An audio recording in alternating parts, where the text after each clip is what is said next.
শনিবার দক্ষিণ কোরিয়ার প্রতিরক্ষা মন্ত্রণালয় জানিয়েছে, উত্তর কোরিয়া পূর্ব দিকে অন্তত একটি অজানা ক্ষেপণাস্ত্র নিক্ষেপ করেছে। সিউলের প্রতিরক্ষা মন্ত্রণালয়ের বিবৃতিতে বিষয়টি নিশ্চিত করেছে, তবে বিস্তারিত কিছু জানা যায়নি।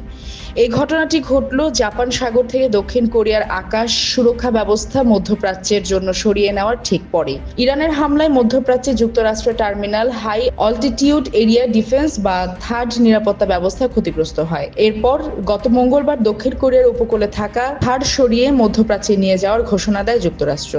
এই অজানা ক্ষেপণাস্ত্র ছোড়ার ঘটনার কয়েক সপ্তাহ আগে পিয়ংইয়ং দক্ষিণ কোরিয়ার সর্বশেষ 7টি উদ্যোগকে আনাড়ি ও প্রতারণামূলক প্রহসন বলে নাকচ করে দেয়। এই ঘোষণা আসে দক্ষিণ কোরিয়ার প্রধানমন্ত্রী কিম মিন সেওক বলার কয়েক ঘন্টা পরে।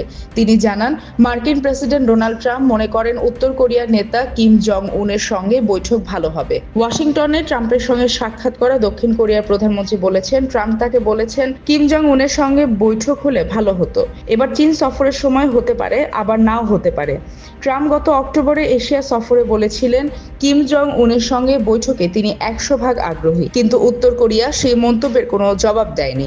কয়েক মাস এই প্রস্তাব উপেক্ষা করার পর সম্প্রতি কিম জং উন বলেছেন, ওয়াশিংটন পিয়ং উনের পারমাণবিক মর্যাদা মেনে নিলে দুই দেশ মিলেমিশে চলতে পারবে।